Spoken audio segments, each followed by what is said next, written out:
Hello, friend. This is Ryan Hicks of TalkToProfit.com, and today I want to talk to you about my new book, God's Secret Law of Attraction.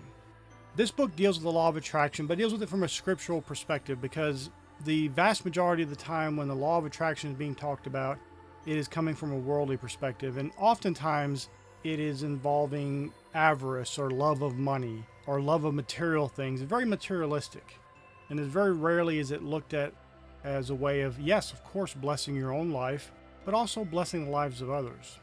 And that's what this book deals with. Yes, it shows you how to use the law of attraction to get the desires of your heart, which God will give you. But it also shows you how to help others and be a blessing to others using the law of attraction. Because this is something almost never mentioned in your worldly law of attraction teachers' teachings about it, because it doesn't sell books, it doesn't sell movies, it doesn't sell courses. People just want to hear about, oh, you can have mansions and millions and cars and all these things. But helping other people, maybe, maybe not. But that's not a scriptural perspective. And so in this book, God's Secret Law of Attraction, I show how this is a law God set up. Like other laws, it is not a respecter of persons. Just like God himself is not a respecter of persons, the laws he set up are not respecters of persons. So if you're a righteous man and you walk off the top of a building, you fall to the ground. If you're an evil man and you walk off the top of a building, you fall to the ground. Gravity doesn't play favorites. Gravity has no respect of persons. It operates the same for anybody. Now, if those same people were to be using a parachute or some sort of flying apparatus, then they could override and supersede the law of gravity using other laws. But the law of attraction works for everybody, but many people do not know how to use it to work for their good. So they wind up using it against themselves and against others and against society as a whole. This is some of the things that the world does and promotes, things such as the news is always constantly promoting fear, fear, fear. And that gets you operating against yourself, using the law of attraction against you and against your fellow person. Too often today in churches especially, the law of attraction is pushed aside like, oh, that's new age stuff. You don't want to deal with that just because some new age people have taught it.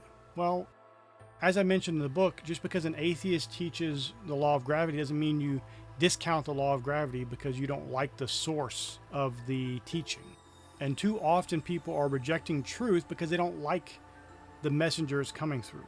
Well, the only reason that the law of attraction is being commonly taught by new age and new thought type people is because the church has rejected it and rejected the basic biblical teaching that's been there, and they've ignored it and they've rejected it.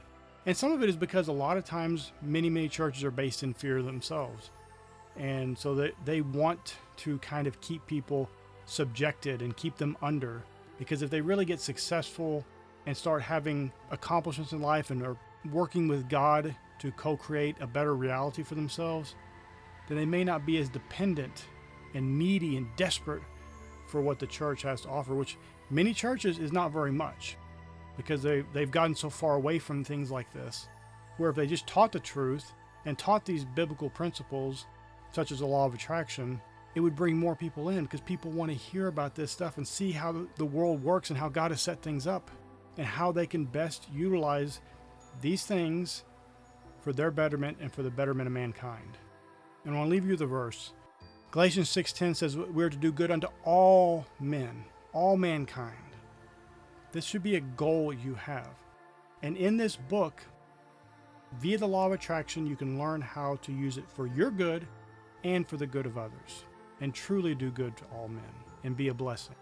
As Abraham was said to be blessed so he could be a blessing. You, as Abraham's seed, as a child of God, you can be blessed and be a blessing to others as well.